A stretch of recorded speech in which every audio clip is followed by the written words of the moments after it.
right, 3 studs, 3 duds.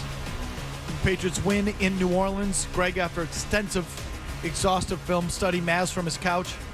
Whee! It's all brought to you by Tullamore Dew Irish Whiskey. Enjoy the game with the original triple distilled, triple blended, and triple cask matured Tullamore Dew Irish Whiskey. Because when it's game time, it's Tully time. Please do drink responsibly. Number 1 star, Greg. Drake May. I know I seem to say this every week. This was a new career high as far as my grading of Drake May. I think that's the 3rd time he's set a new bar this season. I didn't think it was going to come out like that because I did think the second half, he had a few more issues. The first half, you put together the end of the Buffalo, second half Buffalo, first half against the Saints. I mean, that's as good as it gets. But at the end of the day, again, he was the difference and determined whether the Patriots won or lost this game, and he played great. The big thing to me is the efficiency. It's May. It's clearly May. And I said this to you yesterday, but it bears repeating. In the last 5 weeks, throw away the season opener. There's only one quarterback in the league that has a higher passer rating, and that's Jared Goff. That's it. Drake May has been the second, based on quarterback rating, the second best quarterback in the league over the last 5 weeks. Number 2. Marcus Jones.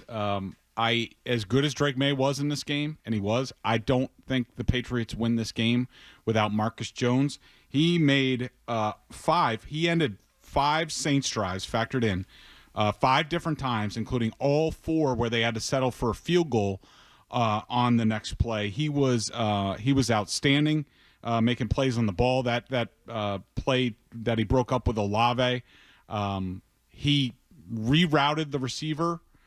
At first, caused some issues with the Saints' spacing, and then for him to be able to be in charge, have to guard the flat offensive player, which was Kamara, and then all of a sudden flip his hips, get vertical, leap, make a play on the ball on a Olave at his size, that's an incredible play. Incredible.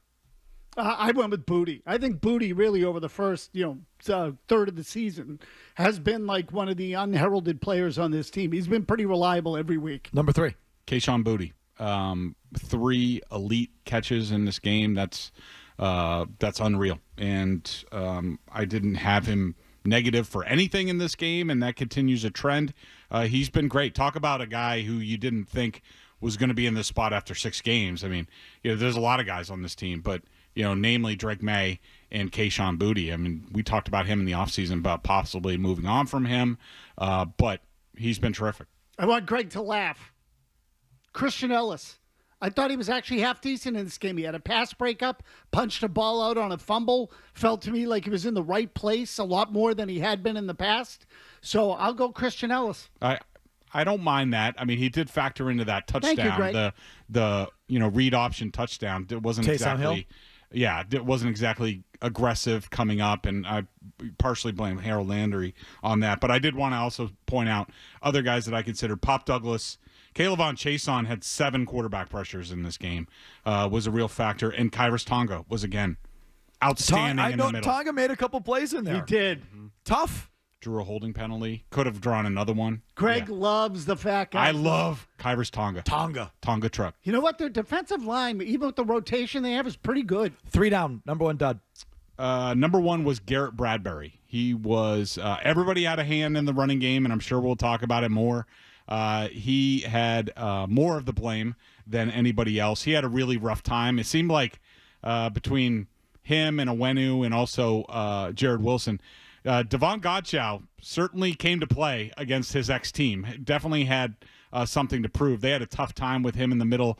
They have some really good guys. The Breezy kid is awesome, and Bradbury had a bit of a tough time.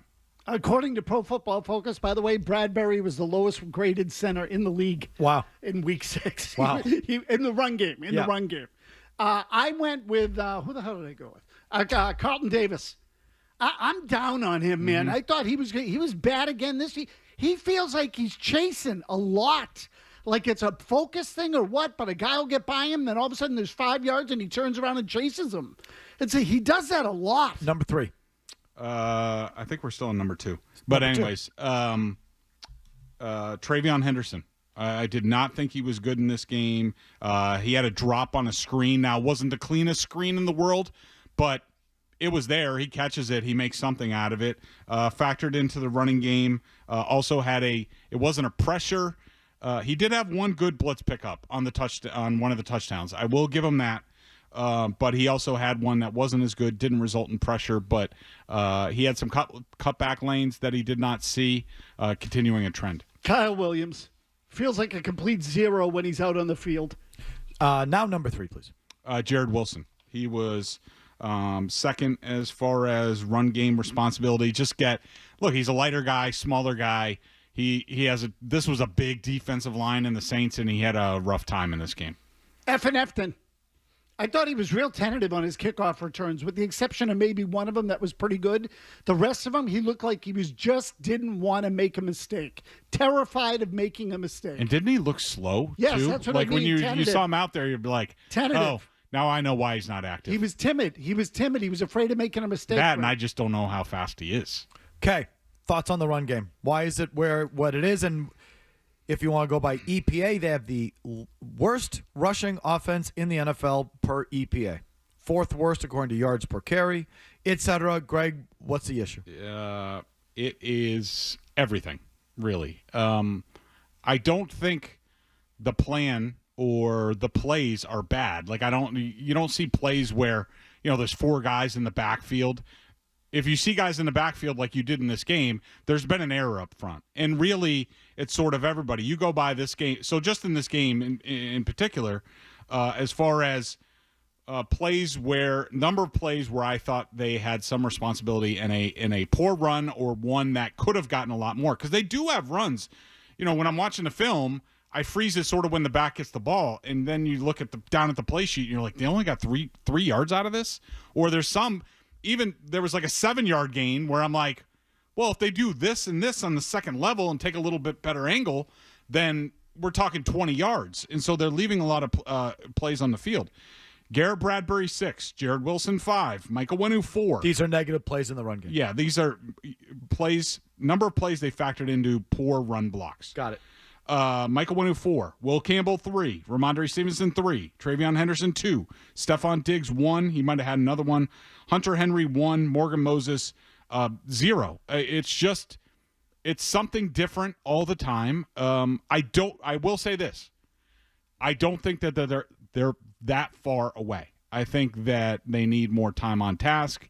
They need to keep running the ball, which is why I think you saw them run it in the second half. A lot of people weren't happy about that, but they got to get the run game going. Like, when are they going to run the ball? They need to, when you have a two-score lead, that's the time to run the ball. And I don't think the running, at least the first down running, was as bad as some people have made it out to be. But I don't think that they're that far away. They need time on task. They need more reps, double teams, angles, things like that. And I was a little bit surprised that Josh McDaniels didn't press the edges a little bit more in this game. They did a lot the week before. But I do think you heard Josh McDaniels in his press conference before this game talk about how big the edges were for the Saints. You got Chase Young out there. You got Granderson. You have Cam Jordan out there. And the week before, Hunter Henry and Austin Hooper kind of got their butts kicked by the Bills.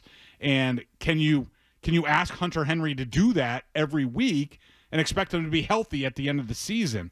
And they're not effective that way either. So I don't think it's that bad. I think the plan's been fine.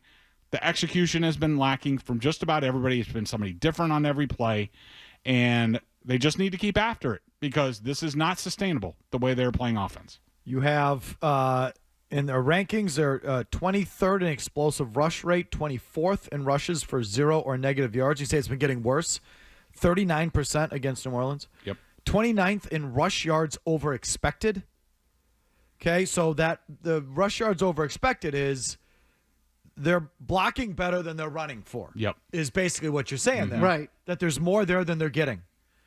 They are 30th in rush success rate, 32nd in EPA per rush.